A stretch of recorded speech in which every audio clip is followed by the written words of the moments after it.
আল্লাহর জিকিরে মশগুল থাকবে। সব সময় তার অন্তরের ভিতরে আল্লাহ আল্লাহ স্মরণ থাকবে, আল্লাহর কথা মনে পড়বে। বলবেন হুজুর আল্লাহর কথা মনে করার অর্থ কি, আল্লাহর জিকিরের অর্থ কি? আল্লাহর কথা যখন মনে হবে তখন তার অন্তরটা আল্লাহর ভয়ে প্রকম্পিত হবে। এই প্রকম্পিত হওয়ার অর্থ হলো বান্দা সুদ খাওয়া যখন সুদের টাকা হাতের মধ্যে নিবে তখন তার কলিজার ভিতরে থরথর করে উঠবে, থরথর করে কাঁপতে থাকবে আর বলবে না না না, এই সুদের টাকা তো আমার মারা যাবে না, কারণ সুদ খাওয়া হারাম। এটা দুনিয়ার জমিনের কারো বক্তব্য নয়, এই বক্তব্য হলো স্বয়ং আমার আল্লাহর। আল্লাহ রাব্বুল আলামিন বলেন ইয়া আইয়ুহাল্লাযীনা আমানু লা তা'কুলুর রিবা। আল্লাহ রাব্বুল আলামিন কোরআনুল কারীমের ভিতরে সুন্দর করে ডাক দিয়ে বলেন হে দুনিয়ার মুমিনেরা তোমরা শোনো শোনো শোনো, লা তা'কুলুর রিবা, চক্রবৃদ্ধির হারে তোমরা সুদ খাও না। বলেন তো দেখি আমাদের সমাজের মধ্যে সুদ আছে না নাই? তাহলে যেই ব্যক্তি সুদ খায় ওই ব্যক্তির অন্তর আল্লাহর ভয়ে কাঁপে না। আল্লাহর ভয় যার দিলের মধ্যে থাকবে ওই ব্যক্তি কখনো গুনাহ করতে পারবে না। কারণ আজকে গুনাহ করতে করতে করতে করতে করতে করতে আমাদের এই অন্তরটা পাষাণ হয়ে গেছে, যার কারণে গুনাহ করলো আর আমাদের কিচ্ছু মনে হয় না, ঠিক কিনা? এই জন্য মূল বক্তব্য হলো মুমিন যেই ব্যক্তি হবে সর্ব অবস্থায় স্মরণ করবে কাকে? আরেকবার বলেন, আল্লাহকে সর্ব অবস্থায় স্মরণ করবে। আমরাও আল্লাহকে স্মরণ করব, বলি ইনশাআল্লাহ। আপনি ব্যবসা করবেন, ব্যবসার ভিতরে ওজন কম হলো না বেশি হলো এটা ঠিক খেয়াল থাকবে। কেন খেয়াল থাকবে? কারণ কেউ না জানলেও কে জানে? আল্লাহর ভয় কলিজার মধ্যে যখন বান্দার থাকবে তখন তার অন্তরটা আল্লাহর ভয়ে কাঁপবে।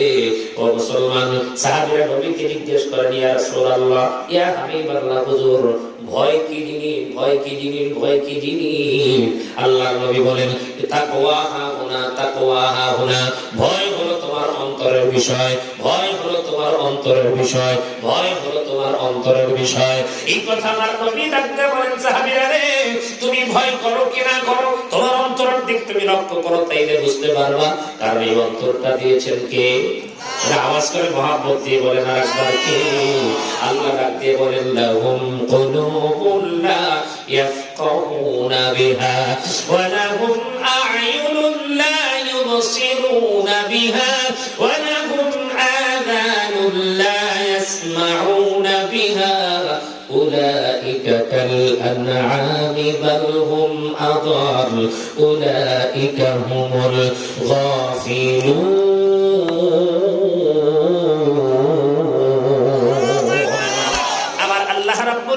কোরআনুল কারীমের ভিতরে ডাক দিয়ে বলেন এ দুনিয়ার মানুষ তোমরা শুনে রাখো, আমি আল্লাহ রাব্বুল আলামিন তোমাকে বানাইলাম, তোমাকে একটা অন্তর দিয়েছি বোঝার জন্য, কোনটা ভালো আর কোনটা মন্দ এটা বোঝার জন্য। এই জন্যই তো কবি বলেছেন প্রাণ পাখি রে হারের খাঁচাই বন্দি কইরা দিয়া রে আল্লাহ বানাইলা মানুষ ভালো মন্দের বিচার করতে, ভালো মন্দের বিচার করতে দিলা তারে হুঁশ।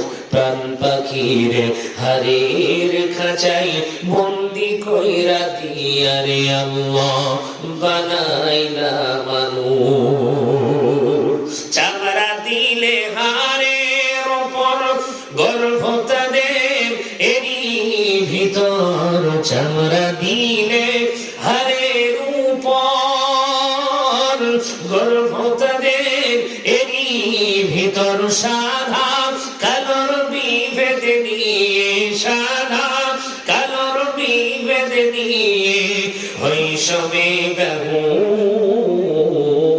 প্রাণ পাখির হারির খাঁচাই বন্দি কইরা দিয়া রে আল্লাহ বানাইলা মানুষ। দুনিয়ারে জানি জুড়ি খাঁচা নিয়ে বাহাদুরি, দুনিয়ারে জানি জুড়ি খাঁচা নিয়ে বাহাদুরি। পরাণ পাখি উড়ে গেলে, পরাণ শৈশবী যে হুঁশ প্রাণ পাখির হারের খাঁচাই বন্দি কইরা দিয়া রে আল্লাহ বানাইলা মানুষ। বুঝে থাকলে বলেন ঠিক কিনা? আল্লাহ রাব্বুল আলামিন প্রাণ পাখিটারে হারের কাছায় বন্দি করিয়া আল্লাহ পাক মানুষ বানাইয়া এই দুনিয়ার জমিনের মধ্যে আমাদেরকে পাঠাইছেন। আর কোনটা ভালো কোনটা মন্দ এইটা বোঝার জ্ঞান বুদ্ধি আল্লাহ পাক দিবেন না দেন নাই? ওমা উতিতুম মিনাল ইলমি ইল্লা কলিলা। আল্লাহ আমাদেরকে জ্ঞান দিয়ে তো দুনিয়ার জমিনের মধ্যে পাঠাইছেন। আল্লাহ বলেন দুনিয়া এই জমিনের ভিতরে চামড়া দিবেন হাড়ের উপর, গর্ভ তাদের ভিতর। আমার চামড়া সাদা, আপনার চামড়া কালো, আমি সাদা চামড়া বড়া মানুষ, কালো চামড়া বড়া দেখতে পারি না।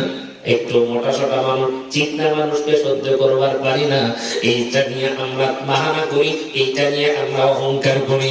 এই দুনিয়ার এই জারি জুরি খাসা নিয়ে বাহাদুরি, নিজের কত বাহাদুরি দেখাই, কিন্তু যখন জানটা বের হয়ে যাবে তখন কিন্তু এই খাসার আর কোনো দাম নেই। কথা কোন ঠিক কিনা? ও দোস্ত, ও আল্লাহর গোলাম, এই জমিনের ভিতরে আজকে আমি আব্দুর রহমান আছি, আগামীকাল থাকবো কিনা কোনো গ্যারান্টি নাই। এই জন্য দুনিয়ার জমিনের ভিতরে পুলিশের ভয় নয়, র্যাবের ভয় নয়। দুনিয়ার জমিনের ভিতরে মুসলমান ভয় একমাত্র করতে হবে, জোরে বলেন কারে? আল্লাহ যদি ভয় কোন গোলাম করতে পারে, ওই গোলাম কখনো গুনার কাজ করতে পারে না। এই জন্য আল্লাহ রাব্বুল আলামিন বলেন, গোলাম চামড়া তো আমি তোমার দিলাম, কাউকে সাদা দিয়েছি কাউকে কালো দিয়েছি, এইটাও পরীক্ষা করার জন্য। তুমি সাদা চামড়ার জন্য অহংকার করবা, তুমিও মাটি। কালো চামড়া নিয়ে হয়তো তার শক্তির বড়াই করবে, সেও মাটি। কার মধ্যে শক্তি করার কিছু নাই। চামড়া ধরা দেখে আল্লাহ বিচার করবে না কে কত বড় শহীদ, কত বড় বংশের মানুষ, আল্লাহ এইটা দেখে বিচার করবে না। আল্লাহ বিচার করবে অন্তর দেখে। কথা কোন ঠিক কিনা? এই দুনিয়ার জমিনের ভিতরে সবচাইতে কালো মানুষের নাম ছিল বেলাল। দুনিয়ার জমিনের কোন মানুষ তাকে পছন্দ করে নাই, কিন্তু আমার আল্লাহ পছন্দ করেছে। কথা কোন ঠিক কিনা? কেন কেন কেন পছন্দ করলেন? কেন পছন্দ করলেন? কেন পছন্দ করলেন? কারণ বেলাল এমন একজন মানুষ ছিল, হাফসে গোলাম, যার কোনো বংশ মর্যাদা ছিল না, যার কোনো ধনাত্ম ছিল না, যার কোনো বড় যোগ্যতা ছিল না, যার কোনো কিছুই ছিল না, ছিল একজন গোলাম।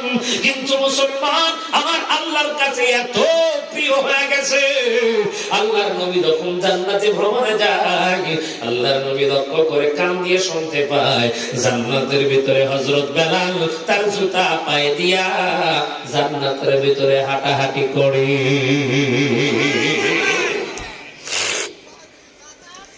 এ মুসলমান, দুনিয়ার জমিনের ভিতরে সবচাইতে সুন্দর মানুষ ছিল আবু লাহাব।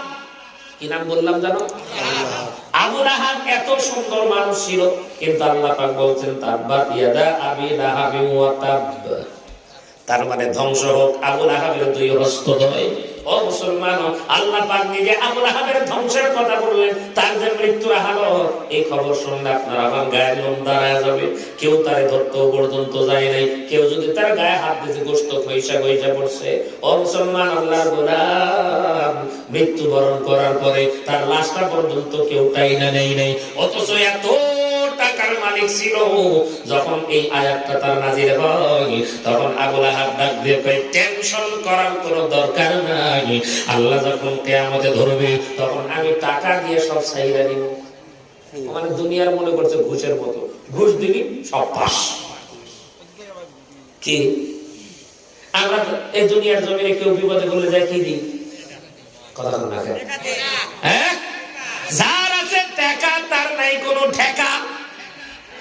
আর একটা জিনিস যদি থাকে তার নাম হলো নেতা, তাহলে তা আরো নাই চিন্তা। কথা কোন ঠিক কিনা? নেতা থাকলে কোনো অসুবিধা নেই, নেতা হ্যালো দিয়ে দেয় সব। ওই জামানায় হ্যালো চলবে না, ওই জামানায় টাকা চলবে না। আল মালু ওয়াল বানুনা জিনাতুল হায়াতিদ দুনিয়া। জোরে কি বলা যাবে? আল্লাহু আকবার। ওই কিয়ামতের ময়দানে আপনার মাল কোনো কাজে আসবে না, আপনার সন্তান কোনো কাজে আসবে না। আবু লাহাব এত সুন্দর ছিল, এত সুন্দর ছিল, এত সুন্দর ছিল, কিন্তু আমার আল্লাহর কাছে কোনো দাম নাই। অথচ হযরত বেলাল এত কালো ছিল, আমার আল্লাহর কাছে দাম আছে না নাই? সুবহানাল্লাহ, জোরে বলেন। ও মুসলমান, হযরত বেলাল আল্লাহকে ভুলে নাই। আল্লাহর জন্য এত মার খাওয়া বেলাল খাইলো, কিন্তু একবারের জন্যও আল্লাহরে ভুলে যায় নাই। কথা কোন ঠিক কিনা? এ দোস্ত, হযরত বেলালের ওয়াজ তো আমরা জানি। নবীর সামনে গিয়ে যখন হযরত বেলাল দাঁড়ায়, নবীর গায়ের ভিতরে রক্ত, আর বেলালের গায়ের মধ্যে রক্ত, তার পুরো দেহটা রক্তে রঞ্জিত হয়ে গেছে, রক্তের মধ্যে রক্ত দিয়ে তার শরীরটা ভেসে গেছে। একজন কথা বলবেন না প্লিজ, আমার দিক লক্ষ্য করেন। আমার ওয়াজ চলবে, কোনো কথা হবে না। আমার আওয়াজ যতক্ষণ পর্যন্ত চলে আপনারা একটু চুপ করে থাকবেন, শুধু একটু দিলের কান দিয়ে কথাটা ভালো করে বোঝার চেষ্টা করবেন। হযরত বেলাল যখন নবীর সামনে যায়, নবীজি আমার তাকায় বলতেছেন, কে কারে নিয়ে আসছো, কারে নিয়ে আসছো? আবু বকর ডাকতে বলতেছেন, ইয়া রাসূল